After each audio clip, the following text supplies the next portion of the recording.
स्वागत है, आप देख रहे हैं कहानी कुर्सी की। ब्रेक से पहले हमने आपसे साथ बात की कि किस तरीके से देश के अंदर अब खुलकर बिल्कुल हिंदू मुसलमान की राजनीति और उसी धर्रे पर प्रचार जाता हुआ दिखाई दे रहा है। योगी आदित्यनाथ बात कर रहे हैं कि मुगलों ने जजिया कर लगाया था और ये कांग्रेस पार्टी का मैनिफेस्टो कहता है सबको खाने पीने की आज़ादी देंगे, मतलब ये गौकशी करवाएंगे, वही खिलवाएंगे इनको जो कि बहुसंख्यक समाज जिससे नफरत करता है वही उनको उसकी आज़ादी देना चाहते हैं। अमित शाह का एक स्टेटमेंट आपको अभी अभी आया, वो सुनाना चाहता हूं। अमित शाह ने भी औरंगजेब की बात की और उन्होंने कहा जितने विपक्ष के नेता इस वक्त आपको दिखाई दे रहे हैं, सारे दल ये मिल करके जिस तरीके की बातें कर रहे हैं, ये केवल और केवल औरंगजेब फैन क्लब चला सकते हैं। सुनिए अमित शाह की बात। इंडी अलायंस जो है एक प्रकार से औरंगजेब फैन क्लब बन गई। अब सिंधु दुर्ग रत्नागिरी वालों को तय करना है कि मोदी जी के साथ जाना है या औरंगजेब फैन क्लब के साथ जाना है। भाइयों बहनों, हम जब नाम बदलते हैं औरंगाबाद का, तब भी ये विरोध करते हैं। और उद्धव जी, मैं बताना चाहता हूं, ये नाम संभाजी महाराज के नाम से आपके स्वर्गीय पूज्य पिताजी श्रद्धेय बाला साहब ठाकरे जी ने रखा था, जिनको भाजपा शिवसेना सरकार ने जमीन पर उतारा। तो जजिया, उसके बाद गौकशी और अब बात आ गई औरंगजेब फैन क्लब तक। अमित शाह जो बात कह रहे हैं कि औरंगाबाद का नाम बदलकर जहां पर मकबरा है औरंगजेब का, उस शहर का नाम बदला जा चुका है, संभाजी महाराज नगर किया जा चुका है। तो वहां वो ये बात कर रहे थे, लेकिन कि इनके जो जितने कारनामे हैं सब विपक्ष के नेताओं के, ये सब औरंगाबाद फैन क्लब वालों के। पिच बड़ी शार्प कर दी है इस नैरेटिव की भारतीय जनता पार्टी ने। ये बात तो स्पष्ट दिखाई दे रही है, चाहे मोदी जी हो, चाहे योगी जी हो, चाहे अमित शाह हो। इसकी जरूरत है क्या?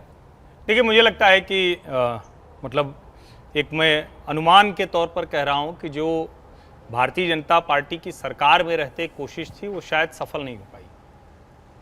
जो मुस्लिम मतों को अलग अलग तरीके से लग रहा था कि 3 तलाक के जरिए, सरकारी योजनाओं में मुसलमानों को खूब हिस्सेदारी देने के जरिए, जो मुस्लिमों के प्रति थोड़ा सॉफ्ट होने के जरिए, वो जो एक कोशिश थी वो शायद असफल हो गई। अच्छा, मेरा ये मानना अपने है साथ लाने की, कि अपने साथ लाने की मुसलमानों को जो भारतीय जनता पार्टी की सरकार, विशेष करके नरेंद्र मोदी जो कोशिश कर रहे थे, वो असफल हो गई। और कर्नाटक और तेलंगाना 2 राज्यों के चुनाव ने एक और बात स्पष्ट कर दी कि मुसलमान अब पूरी तरह से कांग्रेस की तरफ जा रहा है। जब तक रीजनल पार्टी की तरफ जा रहा था, तब तक भारतीय जनता पार्टी को एक उम्मीद थी कि ठीक है, हमारे लिए वो उतना डेंट नहीं करेगा। लेकिन अब जब मुसलमान एक तरफ जा रहा है और हिंदू वोटों में डिवीजन की कोशिश राहुल गांधी कर रहे हैं लगातार, caste caste caste caste, census हो या आइडेंटिफिकेशन हो, फिर आपस में कौन अमीर कौन गरीब, किसके पास कितना पैसा, ओबीसी एससी एसटी। तो नरेंद्र मोदी ने, भारतीय जनता पार्टी ने तय करके वो पिच बदल दी है। मेरा ऐसा मानना है, और मेरा ऐसा मानना है कि ये चुनाव, अगर अब कहेंगे कि जैसे हम लोग भी बहुत सी बातें करते थे, लेकिन अब ये चुनाव पूरी तरह से, अगर उसकी सेंट्रल थीम कहें तो मुस्लिम अपीजमेंट हो गया है। ये चुनाव पूरी तरह से उसी पर है, और नरेंद्र मोदी इसीलिए अपीजमेंट किस किस तरह से हो रहा है वो लिस्टिंग कर रहे हैं, और वो बताने की कोशिश कर रहे हैं कि आज जो कुछ होता हुआ दिख रहा है वो इसीलिए हो रहा है क्योंकि हमारी सरकार है और हमारी नीतियां ये थी।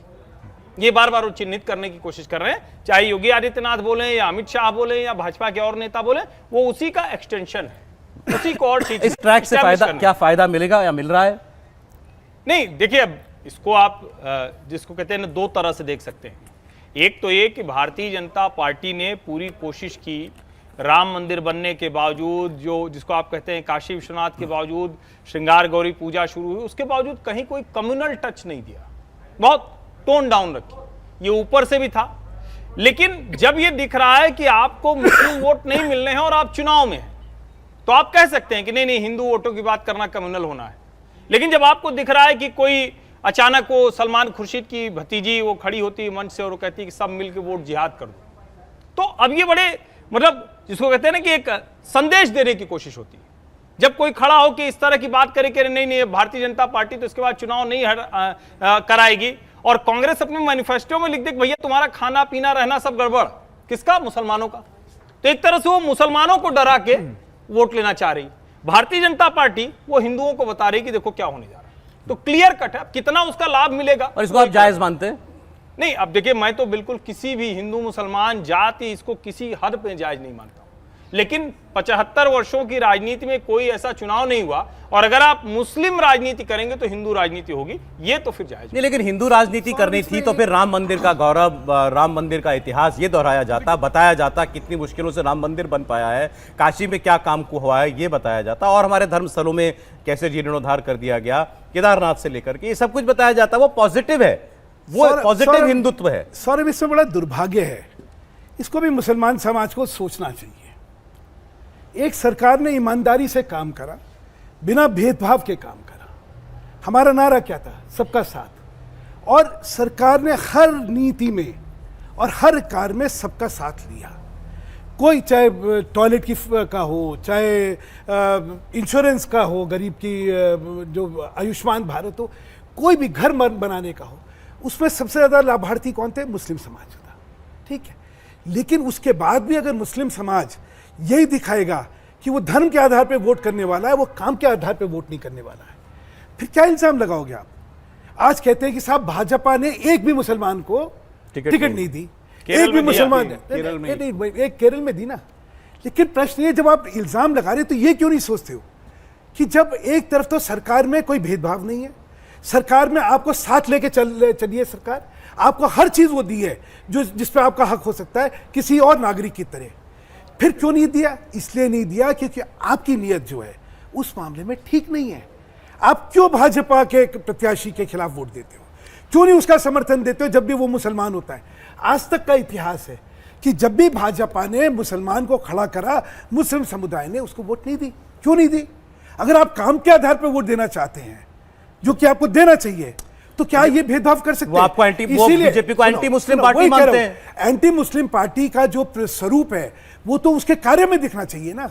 सरकार के कार्य में आज तक एक काम बता दीजिए जो मुसलमान के खिलाफ हो, जिसमें भेदभाव करा गया हो, जिसमें यह कहा गया हो कि हिंदू को मिलेगा, मुसलमान मैं बताता हूं आपको, योजनाओं में भेदभाव नहीं हुआ, ये ठीक है। लेकिन जब योगी जी कहते हैं राम का घर बन गया, शिव जी का घर हमने ठीक कर दिया, अब बांके बिहारी कह रहे हैं यहाँ कब आओगे? राम जी का घर कब बना?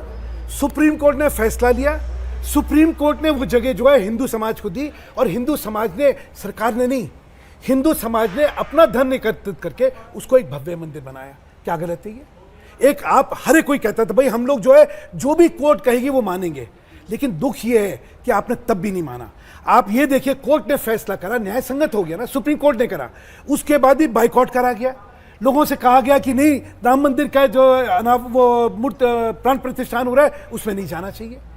ये मानसिकता जब तक चलेगी, फिर आप कहिए हिंदू मुस्लिम की राजनीति नहीं होगी। कैसे नहीं होगी? जैसे इन्होंने कहा भाई अगर मुस्लिम तुष्टीकरण की राजनीति होगी तो उसका काउंटर तो होगा। इसलिए मुझे लगता है जिम्मेदारी मुस्लिम समाज की है। ये जो छदम नेता हैं मुस्लिम हित के, इनको रिजेक्ट करिए। आप जो है सरकारों को उनके काम पे वोट दीजिए, तभी ये राजनीति सुधरेगी। जब तक आप एक वोट बैंक रहेंगे, गिनी पिग्स बने रहेंगे, तब तक कुछ नहीं होगा। समीर जी, देखिए, मुझे लगता है कि भारतीय जनता पार्टी अपने अम्ब्रेले के अंदर मुसलमानों को छोड़कर सबको चाहती है। भारतीय जनता पार्टी जानती है कि 2019 में जो वोट मिला था उसमें मुसलमानों की भूमिका नहीं थी, लेकिन बाकी जातियों की भूमिका रही है।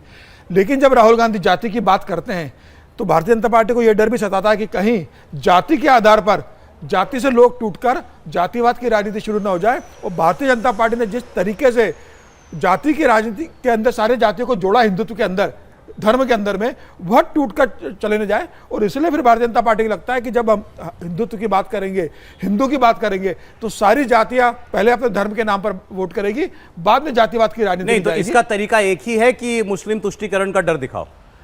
नहीं, दिखाना पड़ेगा ना सर, डर नहीं दिखा रहे। लेकिन अगर कांग्रेस से बार बार डर दिखाएगी कि भारतीय जनता पार्टी मुसलमानों के साथ भेदभाव करती है, भारतीय जनता पार्टी मुसलमानों पर अत्याचार करती है, तो भारतीय जनता पार्टी को ये बताना पड़ेगा, आप साबित करो कि अगर कांग्रेस सत्ता में आएगी तो कांग्रेस ने अपने 70 साल के शासन में जो किया था उसकी गति बढ़ जाएगी। और 10 साल में प्रधानमंत्री मोदी ने जो सबको साथ लेकर चलने की कोशिश की है वह नहीं हो पाएगा। और जाति के आधार पर आप बटोगे तो पहले अपना धर्म का देखो कि आप किस धर्म के हो। आप पहले हिंदू धर्म के हो, जाति बाद में। तो धर्म को देख के आप वोटिंग करो, जाति के आधार मत करो। राहुल गांधी जाति आपने कहा बीजेपी अपने अम्ब्रेला के अंदर मुसलमानों को छोड़ के सबका वोट चाहती है, ठीक है। वो क्यों नहीं मुसलमानों से खुल के वोट मांगती? मैं कह रहा हूं नरेंद्र मोदी खुल के मुसलमानों से वोट क्यों नहीं मांगते कि मैंने आपके लिए इतना काम किया, आप दीजिए मुझे वोट। 10 साल में ये होता नहीं है। पहले तो भारतीय जनता पार्टी को बनिया और ब्राह्मणों की पार्टी माना जाता था ना, बहुत लंबे समय के बाद उससे दलित जुड़े, ओबीसी जुड़े, दूसरे वर्ग के जुड़े, अब जुड़ रहे धीरे धीरे। 303 सीटें दूसरे वर्ग जुड़े तभी तो आई है ना, सिर्फ बनिया और ब्राह्मणों के कारण तो नहीं है। ओबीसी ने दिया, दलितों ने दिया, पिछड़ों ने दिया, दूसरे कम्युनिटी के लोगों ने दिया। तो आज भारतीय जनता पार्टी जिस स्थान पर पहुंच गई है, तो भारतीय जनता पार्टी जानती है कि अगर मुसलमान चले भी गए तो कोई दिक्कत नहीं है, 15% 17% चला गया तो कोई दिक्कत नहीं है। बाकी जो 85% और 83% का वोट बैंक है वो भारतीय जनता पार्टी के पास जुड़ा रहे। और राहुल गांधी जातिवाद की राजनीति करके उसी जाति को तोड़ना चाह रहे हैं कि मैं 50% लिमिट की क्या बता दूंगा, मैं जाति का सर्वे कराऊंगा। वो तो क्लियर है, वो उसको जातियों पर ले जा रहे हैं, लेकिन वोट जाति पर हो रहा है। अभी तक आपने क्या उदाहरण देखे हैं, या हिंदुत्व जो है वो कंसोलिडेट हो सकता है? देखिए, बीजेपी की एक कोशिश है कि हिंदुत्व के अम्ब्रेला के अंदर जो जितनी भी जातियां वो एकजुट हो जाएं। देखिए, प्रॉब्लम यहाँ पे ये है कि यादव कैसे वोट करेगा, प्रॉब्लम यहाँ ये है बाकी जातियां कैसे वोट करेंगी। देखिए, दोनों ही तरफ से अगर आप जातिगत राजनीति की बात करेंगे तो दोनों तरफ से ही जातियां देखकर उम्मीदवार उतारेंगे। लेकिन जो अभी बात हो रही थी कि बीजेपी का एक्सपीरियंस कोई खास अच्छा नहीं रहा है जब उन्होंने मुसलमान कैंडिडेट्स को उतारा है। जैसे निकाय चुनावों में 2023 में जो है 395 उम्मीदवार मुस्लिम बीजेपी ने उत्तर प्रदेश में उतारे, 15% का सिर्फ स्ट्राइक रेट था।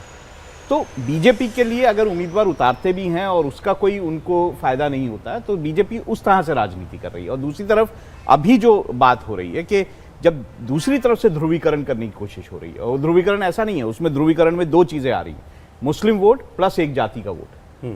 तो अगर इस तरह का ध्रुवीकरण करने की कोशिश करिए तो बीजेपी की कोशिश ये है कि जितनी भी हिंदू जातियां हैं वो बटे नहीं। मैं वही कह रहा हूं कि जातियों में ना बटे वो, तो इसलिए हिंदुत्व की बात वोट को इसलिए चुनाव को हिंदू मुस्लिम नैरेटिव पर ले जाओ। तो मैं ये कह रहा हूं, जब दूसरा मुस्लिम नैरेटिव खड़ा कर रहा है तो आप क्या करेंगे? आप ये कह रहे हैं कि हम तो मुस्लिम नैरेटिव खड़ा करेंगे लेकिन आप हाथ बांध के पीछे खड़े रहें, ऐसा तो नहीं होगा। सौरभ, एक हिंदू मुस्लिम नैरेटिव पर इससे पहले कभी इस तरह से इतने भौंडे तरीके से किसी पार्टी ने अपने घोषणा पत्र में ऐलान नहीं किया। आर्टिकल्स बता के संविधान क्या आप मुस्लिमों के शिक्षण संस्थानों, अल्पसंख्यकों के शिक्षण संस्थानों, उनके खाने पीने, रहने, पहनावे, इसकी बात आप कर रहे हैं। और तो और आप पर्सनल लॉज की भी बात कर देते हैं। क्या अभी कोई पार्टी कहे कि हम मनुस्मृति लागू करेंगे? इस देश में तो कभी किसी हिंदू ने नहीं कहा। इस देश में तो संविधान के जरिए चलता है। कॉन्स्टिट्यूशन का अपमान किया है कांग्रेस के घोषणा पत्र ने। संवैधानिक दायरे से बाहर हो गए हैं जब वो कहते हैं 50% के ऊपर हम आरक्षण लागू। सुप्रीम कोर्ट कितनी बार उस पर टिप्पणी कर चुका है। इसका मतलब आप देश को सिर्फ अराजकता की तरफ ढकेलना चाहते हैं और बिना किसी संकोच के मैं कह रहा हूं भारतीय जनता पार्टी हिंदू ध्रुवीकरण करने की कोशिश कर रही है। सौरभ, ये बड़ी बड़ी गैर जिम्मेदारान राजनीति हो रही है क्योंकि आप पे उत्तरदायित्व नहीं आने वाला है। आप आज कुछ भी बोल दीजिए, सरकार में तो आप आ नहीं रहे, इसलिए करना भी नहीं है। लेकिन आप क्या करें, आप देश का नुकसान कर रहे हैं। 50%, जैसे इन्होंने कहा कि भाई सुप्रीम कोर्ट ने स्पष्ट कर रखा कि 50% के ऊपर नहीं जा सकता आरक्षण, लेकिन नहीं, हम तो इस सीमा को भी उल्लंघन करेंगे। ठीक है, ये कह के आप क्या कर रहे हैं? आप वही जाति में बांटो, धर्म में बांटो।